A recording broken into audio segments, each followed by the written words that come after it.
स्वस्ति श्री गणेशाय नमः। श्री सरस्वती नमः।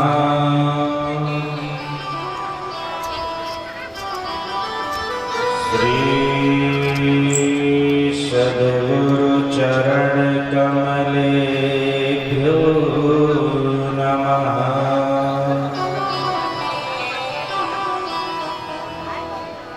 वंशी विभूषित करान्नवनीरदाभा पीताम्बरः गरुडबिम्बफलाधरोष्ठा पूर्णेन्दुसुन्दरमुखादरविन्दनेत्रा पृष्ठात् परं किमपि तत्त्वमहं न जाने। जय जय श्री राधा रमण, जय जय नवल किशोर, जय गोपी चित चोर प्रभु, जय जय माखन चोर।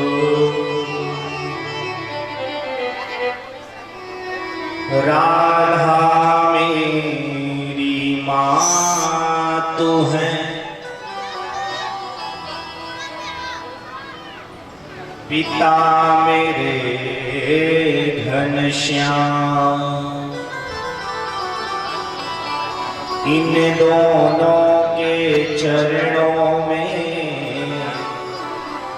मेरा बारंबार प्रणाम।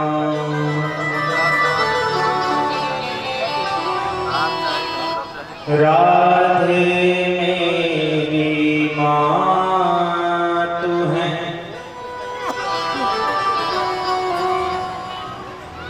पिता मेरे घनश्याम।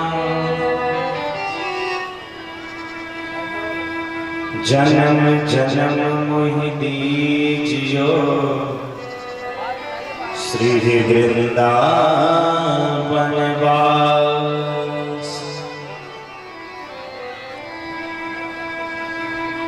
कि आए हो तो प्रेम से लो हरि का नाम। दास श्याम का सब भक्तों से जय जय राधे श्याम। जय जय सीताराम।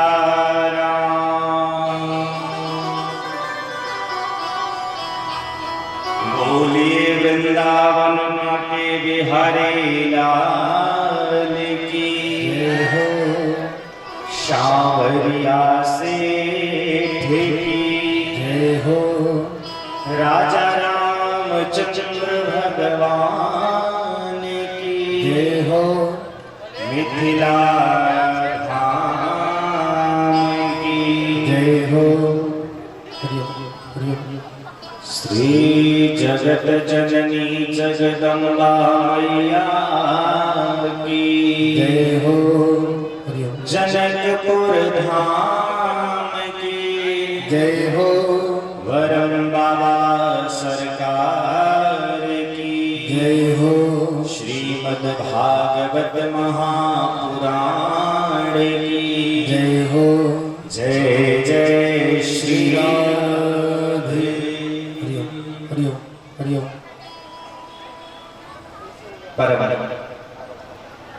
मंगलमय प्राप्त परमेश्वर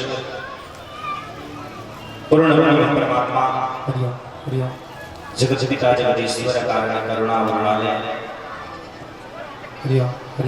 शिव दंडित बंदन पीतांबरधारी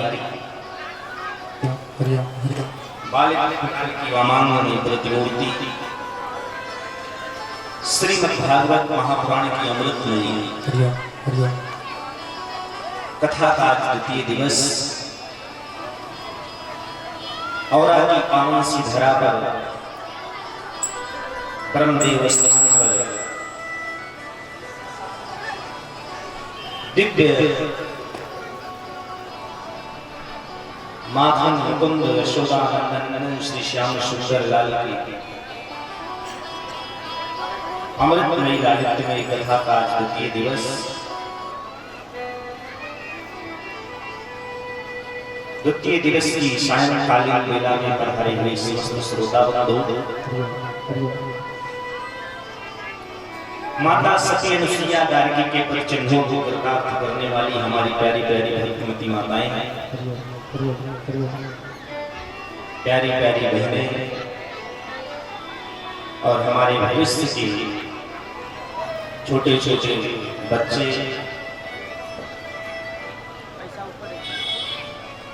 YouTube चैनल के माध्यम से श्रवण करने वाले समस्त भक्तों को ये दास सिया राम है सब जग जानी कर हर प्रणाम जोर जो पानी सभी को बारंबार प्रणिपात निवेदित है। मां सरस्वती वीणा वादनी के कृपा पात्र शिष्य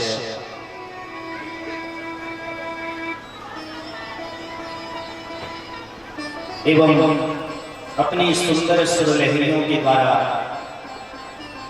जो हमारे आपके हृदय को अलंकृत करते हैं, इस दिव्य संगीतमयी कथा का जो निरंतर प्रयासरत होकर के इस कथा में चार चांद लगाने का काम करते हैं हमारे ऐसे संगीतज्ञ बंधु, वैदिक मंत्रों के उच्चारण से दिव्य वेदियों का पूजन कराने वाले, मंच को संचालित करने वाले हमारे आचार्य बंधु सभी को बारंबार साधुवाद निवेदित है। और इस दास के जो चैनल YouTube पर श्याम जी ऑफिशियल पर जो भी भक्तगण कथा श्रवण कर रहे हैं उनको भी ढेर सारा साधुवाद और सभी भक्तों के ऊपर मेरे माखन मुकुंद भगवान यशोदानंदन की कृपा बरसती रहे, यही ठाकुर जी से प्रार्थना है। मैया आप लोग ठीक हैं? बोलिए भाई, ठीक हैं आप लोग? स्वस्थ हैं? मैया आप लोग? चलिए, बहुत सुंदर है, आप लोग स्वस्थ हैं, मस्त। कल की कथा आप लोगों ने श्रवण की, भगवान की दिव्य जो श्रीमद् भागवत महापुराण की कथा है, इस कथा की महिमा को हम आपने श्रवण किया। भागवत कथा की महिमा क्या है, भागवत कथा सुनी क्यों जाती है। आज की दिव्य कथा में सौनकादिक ऋषियों के द्वारा सूत जी महाराज से 6 प्रश्न पूछे गए हैं और इन्हीं 6 प्रश्नों में पूरी श्रीमद् भागवत महापुराण की कथा आधारित है। इन्हीं 6 प्रश्नों पर ही 7 दिवस की जो कथा श्रवण करने के लिए हम बैठे हैं, उन 7 दिवस की कथा हम श्रवण करेंगे इन्हीं 6 प्रश्नों पर। लेकिन कथा श्रवण करने के पहले हमको क्या करना पड़ेगा? बोलिए भाई। कल हम लोगों ने कथा श्रवण करने के पूर्व में क्या किया था? भगवान के नाम का संकीर्तन ऐसे भूलेंगे आप लोग तो फिर आनंद नहीं आएगा। हमारे गांव की कहावत है कि भूल गए राव रंग भूल गए खजरी, और तीन चीज याद नूनते लकड़ी। तो तीन चीज से ही काम नहीं चलने वाला मेरे प्यारे। क्यों? क्योंकि ये भवरूपी संसार सागर से जाना सब तो है, बस कोई समय से जाता है, कोई समय के पहले जाता है। और आप ये सोचिए कि अभी मेरी तो उम्र ही नहीं हुई है, हम भगवान की कथा क्यों सुने? तो कथा सुनने की कोई उम्र नहीं हुई। और जिसको विश्वास ना हो रहा हो, हमारे यजमान जी की माता श्री विराजमान है सबसे आगे, उनसे आकर के पूछ लीजिएगा। हमने कहा माता जी कथा समझ में आ रही? बोली महाराज कनवा से कम सुनाई पड़ेगा। तो हम कहे इसीलिए कहते हैं कि बुढ़ापे का सहारा नहीं देखना। तो जो अभी ये सोच रहे होंगे कभी तो आज दूसरा दिन है। देखिए ट्रेन में डिब्बे होते हैं ना, ये समझ लीजिए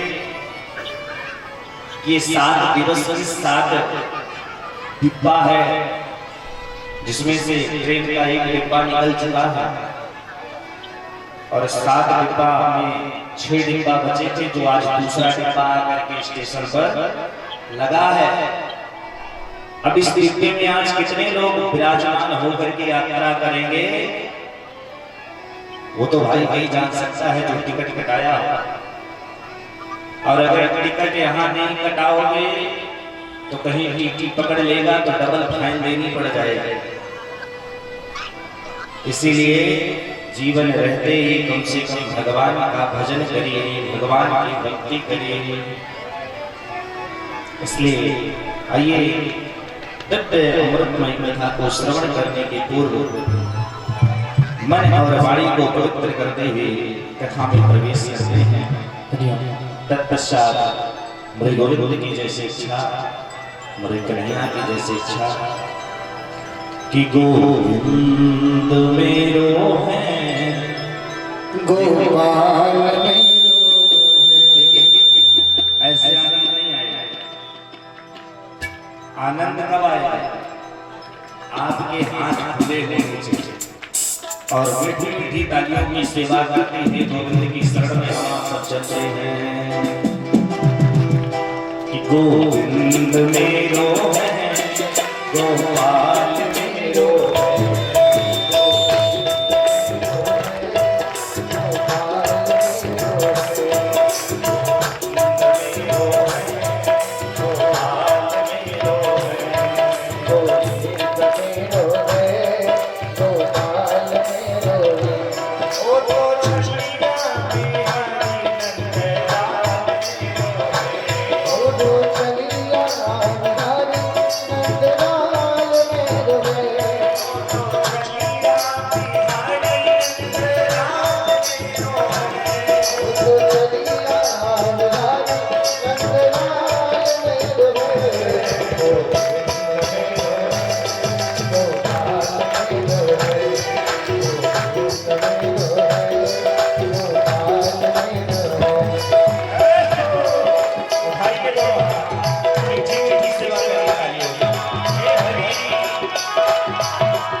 जब तलक रहेगी फुर्सत न होगी काम से जिंदगी, जब तलक रहेगी फुर्सत न होगी काम से, और कुछ समय ऐसा निकालो प्रेम कर लो घनश्याम। श्याम।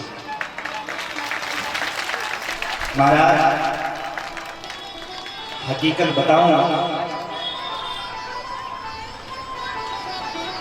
तो मरना सबको है, मरना हमको भी है, मरना आपको भी है। टाटा बिरला का नाम आप लोगों ने सुना हो, पता नहीं कितने दिनों की संपत्तियां थी, लेकिन क्या उनको ये संसार छोड़ के नहीं जाना पड़ा? जाना पड़ा, वो भी चले गए।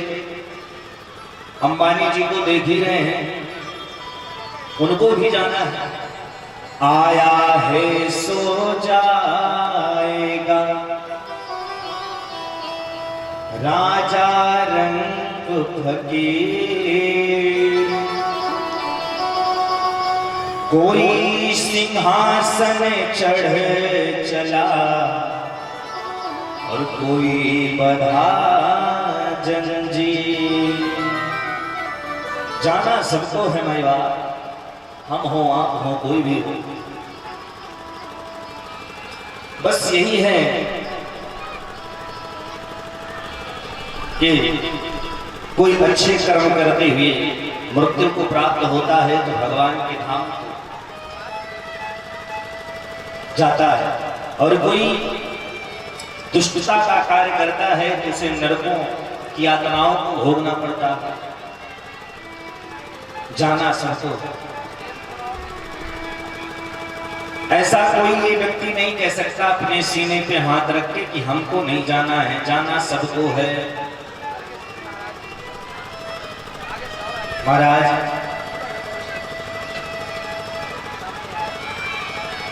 ये समय का चक्र है। आज जानते हैं हमको कितने दिन हो गए हैं? आज हमें आए तीसरा दिन चल रहा है। 15 तारीख की रात में हम आए हैं 1 बजे। हमारे भाइयों ने खूब भव्य स्वागत करके हमको लेकर के आए 10 किलोमीटर दूर से, और 16 तारीख को हम आप दिव्य कलश शोभा यात्रा का आनंद उठाए। कल 17 तारीख से कथा प्रारंभ हुई, कल महात्मा की कथा श्रवण किए। आज द्वितीय दिवस है। द्वितीय दिवस की मंगलमय बेला में हम सब विराजमान हैं।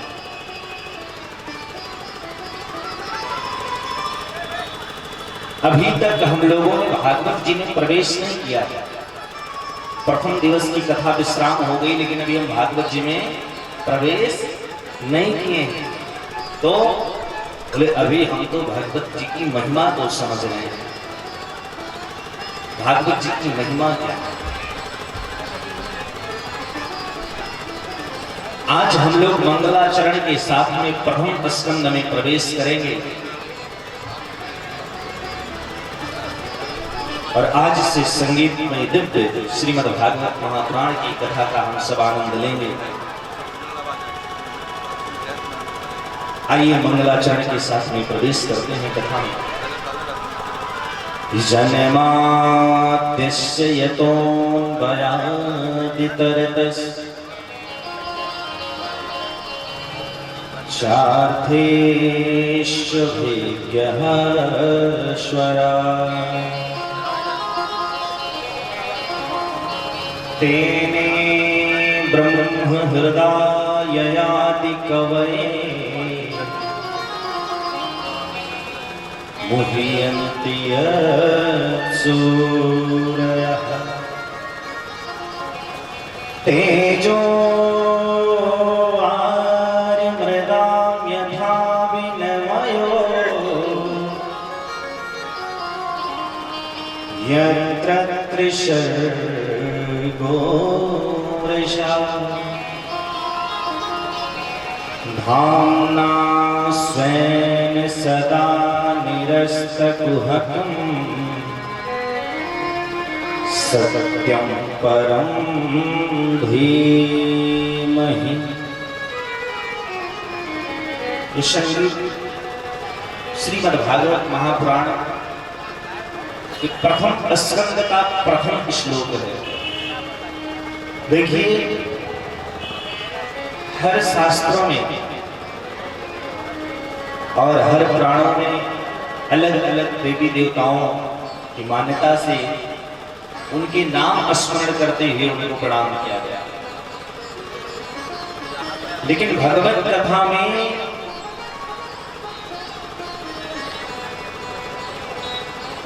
मंगलाचरण के प्रथम श्लोक में सत्यम परम धीमहि कह करके प्रणाम किया गया। यानी जो सत्य है हम उसको क्या कर रहे हैं, प्रणाम कर रहे हैं। इसमें किसी का नाम नहीं लिया गया कि कृष्णम परम धीमहि या रामम परम धीमहि। इसमें कहा गया कि सत्यम परम धीमहि, जो पूर्ण ब्रह्म परमात्मा सत्य है मैं उसको हृदय से प्रणाम करता हूं। महाराज जन्माद्यस्य यतोन वयादितरतः, जो परमात्मा जन्म आदि विकारों से परे हुए हैं, जिनका कभी जन्म नहीं होता, जिनका नाम क्या है, अजन्मा, जिनको सब अजन्मा के नाम से जानते हैं,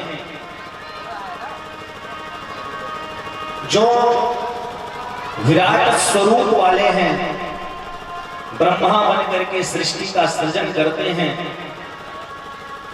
विष्णु बन करके सृष्टि का पालन करते हैं और शिव बन करके सृष्टि का संहार करते हैं। कहते हैं कि मेरे नारायण मेरे गोविंद थोड़ा सा मुस्कुरा देते हैं तो सृष्टि का सृजन हो जाता है, थोड़ा सा सावधान हो जाएं तो सृष्टि का पालन हो जाता है, थोड़ा सा भ्रिकुटी टेढ़ी कर दें तो सृष्टि का संहार हो जाता है। वही नारायण, वही पूर्ण ब्रह्म परमात्मा ब्रह्मा बन करके सृजन करना, विष्णु बन करके पालन करना और शिव बन करके संहार करना। मेरे प्यारे, ऐसे पूर्ण ब्रह्म परमात्मा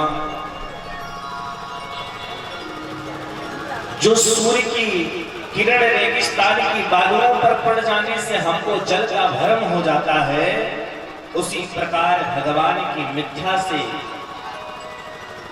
इस भव रूपी संसार सागर में हमको सब कुछ सत्य प्रतीत होता है और हम इसी माया रूपी जाल में पड़े रह जाते हैं। कभी कभी आप लोगों ने दृश्य देखा होगा कि जब सड़क पर हम यात्रा करते हैं, मोटर गाड़ी चलाते हैं, तो कहीं कहीं पर ऐसा लगता है, धूप जब तेज सी होती है तो लगता है कि रास्ते में आगे जल भरा, लगता है कि नहीं, देखता है कि नहीं, लेकिन जब वहां पहुंचते हैं तो वो जल नहीं होता। उसी प्रकार इस संसार में हम एक ही चीज ढूंढ रहे हैं, क्या, सुख। लेकिन हकीकत में अगर देखा जाए तो संसार में वे मृत्यु लोक में सुख नहीं हो सकता। मेरे माई बाप, सुख तो बस एक ही जगह है, गोविंद के चरण में, और आपको सुख नहीं मिल सकता। सुख ढूंढते ढूंढते मृत्यु को प्राप्त हो जाए। कोई अपनी छाती पर हाथ रख के ये नहीं कह सकता कि मैं बहुत सुखी हूं। कोई कह सकते हो क्या? बाबूजी आप कह सकते हो? हर व्यक्ति किसी ना किसी से दुखी है। अगर उसके पास धन संपदा खूब है तो परिवार वालों से दुखी है, परिवार में ही सामंजस्य नहीं है, परिवार में ही कलह मची हुई है। हर प्राणी दुखी ही दुखी है। मेरे प्यारे, लेकिन वो पूर्ण ब्रह्म परमात्मा जिनका ध्यान बड़े बड़े अमलात्मा करते रहते हैं, स्वयं ब्रह्मा स्वयं शिव जिनका स्मरण करते हैं, ऐसे अश्लाघ्य चरण सच्चिदानंद भगवान को हम सब मिल करके बारंबार प्रणाम करते हैं। श्री सूत जी महाराज सौनकादिक ऋषियों को कथा श्रवण करा रहे हैं। दूसरे श्लोक का मंगलाचरण करते हैं कि धर्मः प्रोचित कैलवोत्र परमो निर्मत्सराणां सता वेद्यं मास्तवमत्र वस्तु शिवदं तापत्रयोन्मूलनम्।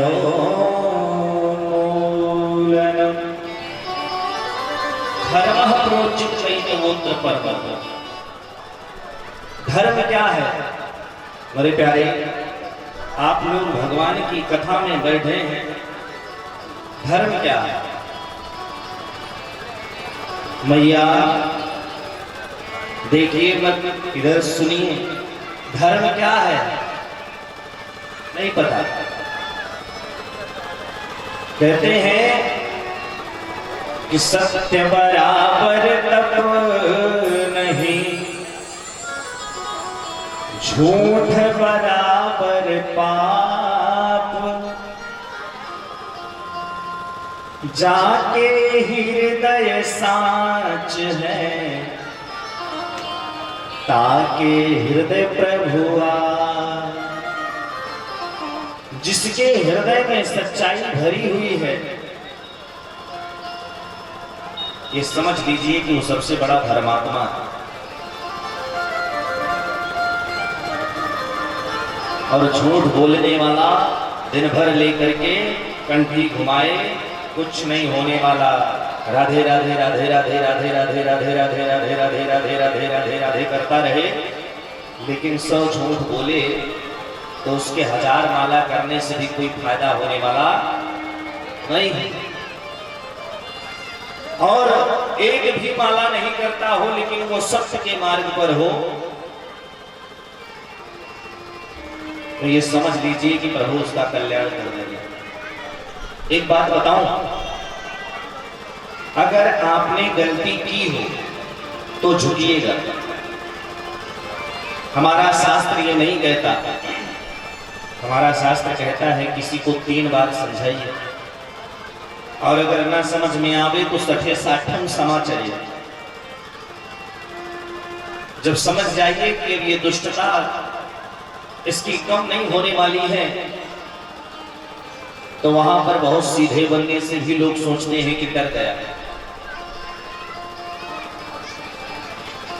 कोई मजबूर व्यक्ति हो तो उसको कभी सताइएगा नहीं, और यदि कोई अधर्म से चल रहा हो और यदि आपको अधर्म करके उसको धर्म का पाठ पढ़ाना हो, तो वो उसके साथ में किया गया अधर्म भी धर्म कहलाता।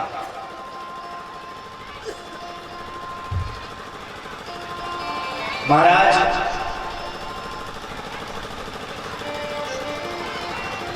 दूसरों का हित करना ही धर्म है। तुलसी बाबा ने बताया भी है कि परहित सरिस धर्म नहीं भाई, पर पीड़ा सम नहीं हमारी। किसी का सहारा बन जाने से उसका कार्य हो जाए तो उसका सहारा हो जाना चाहिए। हमारे आज रूम में कमरे में जाकर के भैया ने हमसे बड़ी सुंदर बातें बताई, और शायद आप लोग नाम से वाकिफ होंगे, चेहरे से वाकिफ होंगे। भैया ने कहा कि महाराज श्री जो प्यार से रहता है, जो हकीकत में दबाया हुआ व्यक्ति है, जो गरीब है, जो समिति के युवा वर्ग हैं, उन्हीं में से कोई एक ऐसा बालक है, आखिरी दिन नाम बताएंगे अभी नहीं। उसने कहा महाराज जी, एक हमारे गांव के व्यक्ति हैं, उनकी बेटी का विवाह नहीं हो रहा था, इतनी गरीबी थी, और हम लोगों ने सहयोग करके, हम लोगों ने कंधे से कंधा मिला करके अपनी उस बहन को विदा किया। और वैसा कार्य कोई बड़ा व्यक्ति नहीं कर सकता है, लेकिन हम भाइयों ने मिलकर के उस बहन का विवाह किया।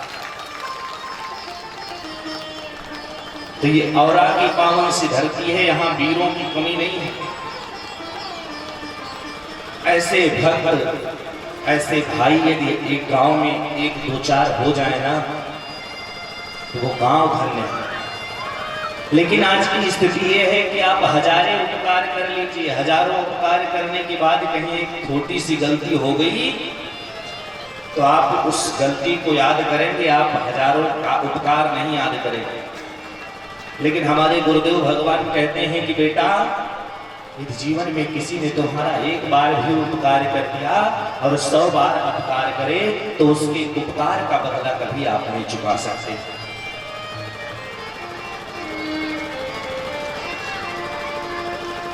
भागवत जी ने धर्म का निरूपण किया है।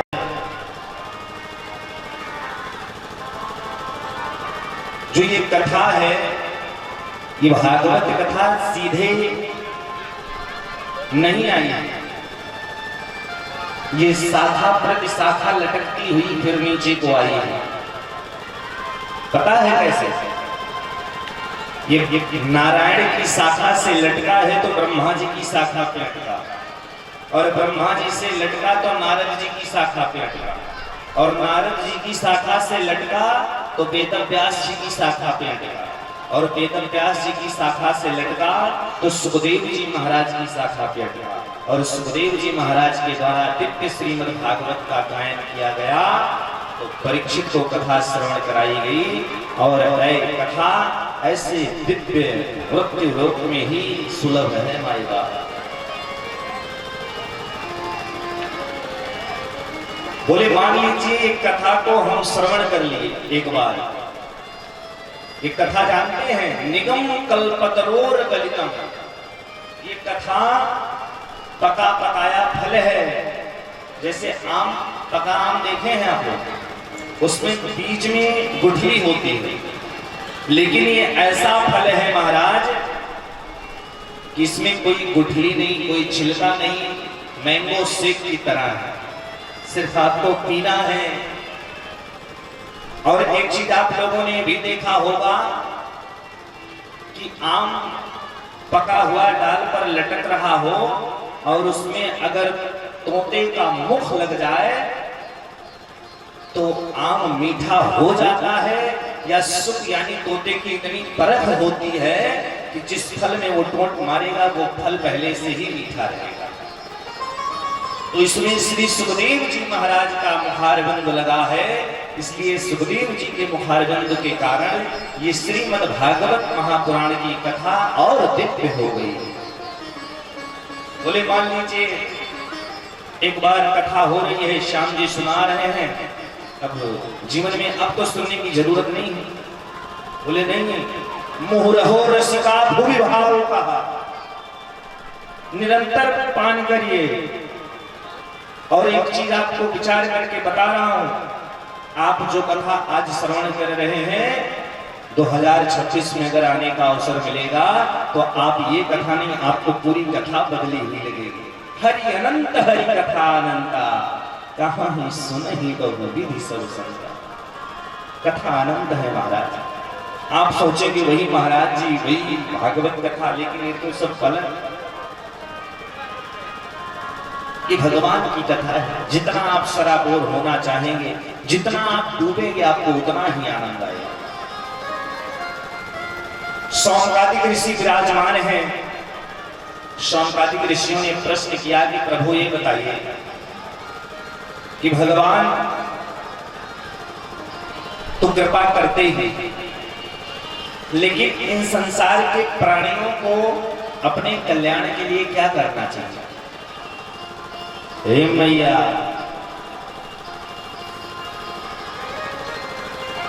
बात करने में ज्यादा मन लगता है क्या? है? वही स्थिति होती है, महाराज जी कथा बहुत अच्छी करने लेकिन 3 घंटे हम सुन नहीं पाते, बातें में रुचि रहती है। शौनकादिक ऋषियों ने 6 प्रश्न किए हैं और इसी 6 प्रश्न पर पूरी श्रीमद् भागवत महापुराण की कथा आधारित है। पहला प्रश्न है कि संसार के प्राणियों को अपने कल्याण के लिए क्या करना चाहिए। दूसरा प्रश्न है भगवान ने क्या करने की इच्छा से माता देवकी के गर्भ से प्रकट हुए। और तीसरा प्रश्न है भगवान के अवतार कितने हैं, उन अवतारों की कथा सार रूप में कहिए। चौथा प्रश्न है उन अवतारों की कथा सार रूप में कहिए। तो सार रूप में कथाएं हम 5 दिवस तक अभी कहते ही रहे। 5वां प्रश्न है प्राणी मात्र का लक्ष्य क्या होना चाहिए। और 6वां प्रश्न है कि जब भगवान इस धराधाम को छोड़ करके अपने धाम को जाने लगे तो ये धर्म किसकी शरण में गया। धर्मः शरणं गतः। ये प्रश्न सुन करके शौनकादिक ऋषि के प्रश्न का जवाब देने से पहले सूत जी महाराज अपने गुरु की वंदना करते थे। जैसे हम लोग आते हैं, आरती होती है, आरती के बाद कथा प्रारंभ करने के पहले मंगलाचरण करते हैं कि नहीं। तो जानते हैं हम इधर मंगलाचरण में बिजी होते हैं तो उधर माताएं अपना मंगलाचरण शुरू करना शुरू करते। हाँ, कल हम तो 9 बजे गए थे, तब भोजन बनाए थे। तो अच्छा आज हम भी यही करके जाए। तब तक वो अपना मंगलाचरण करते थे। तो महाराज अच्छी बात है, आप लोग श्रोता हैं, आप लोग भी अपना मंगलाचरण कर लेते हैं। तो सूत जी महाराज अपने गुरु सुखदेव जी की वंदना कर रहे हैं। यम प्रव्रजन्तमनुपेतम पेतकृत्यम द्वैपायनो विरह तरया जुहाव पुत्रेति तन्मयतया तर्वोऽभिनेदुस् तम सर्वभूत हृदयं मुनिमानतोऽस्मि। यम प्रव्रजन्तमनुपेतम पेतकृत्यम। वो सुखदेव जी महाराज जो 12 वर्षों तक अपनी मां बटिका के गर्भ में रहे, वेदव्यास जी के पुत्र हैं सुखदेव जी महाराज। जब भगवान आकर के नारायण स्वयं उन्होंने वचन दे दिया कि हमारी माया आपको नहीं सताएगी, 12 वर्षों के बाद सुखदेव जी महाराज अपनी मां के गर्भ से बाहर आए और गर्भ से बाहर आते ही सुखदेव जी महाराज जंगल की तरफ चल पड़े। न यज्ञोपवीत संस्कार हुआ है, न कोई कर्म हुआ।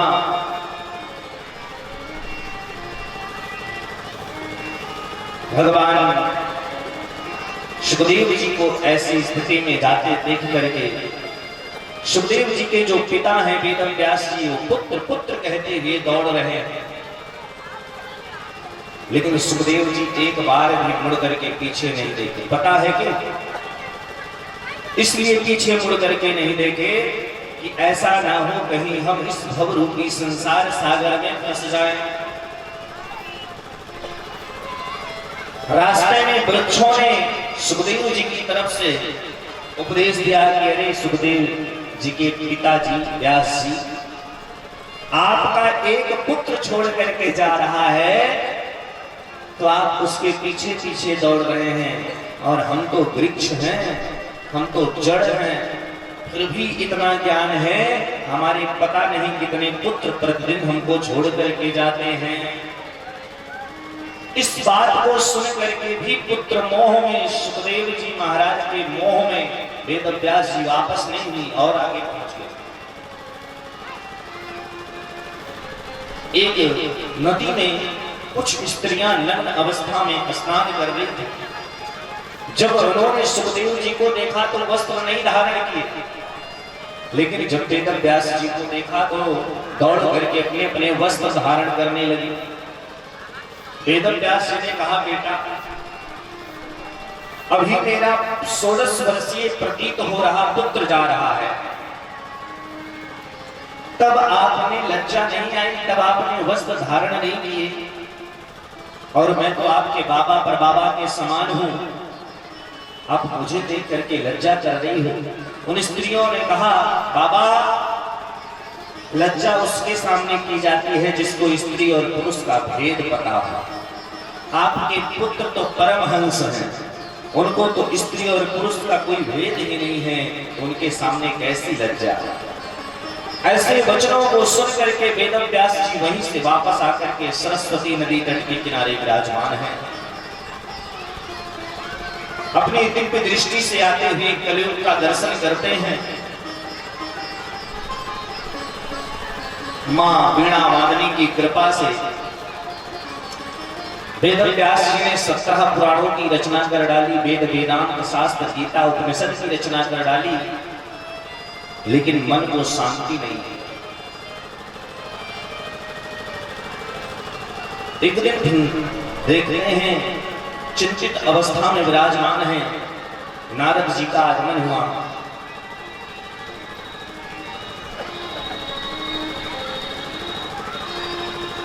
नारद जी अपने पूर्व चरित्रों का वर्णन किए कि वेदव्यास जी आप इतने चिंतित क्यों हैं।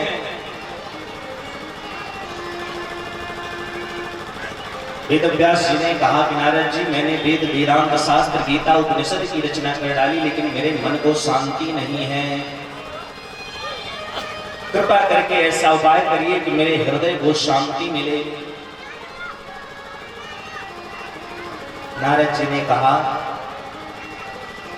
वेदव्यास जी आपने सब कुछ तो किया, लेकिन अभी तक आपने भक्त और भगवान के चरित्र का वर्णन नहीं किया है, और जब तक आप भक्त और भगवान के चरित्र का वर्णन नहीं करेंगे तब तक आपको शांति नहीं मिलने वाली। नारद जी अपने जीवनी बताते हैं कि मैं भी पूर्व जन्म में एक दासी का पुत्र था। अहम पुरातीत भवे भवम मुने दास्यास्तु कस्याश्चन वेदवादिनः। मैं भी दासी का पुत्र, मेरी मां संतों के आश्रम में सेवा करती थी, संतों की।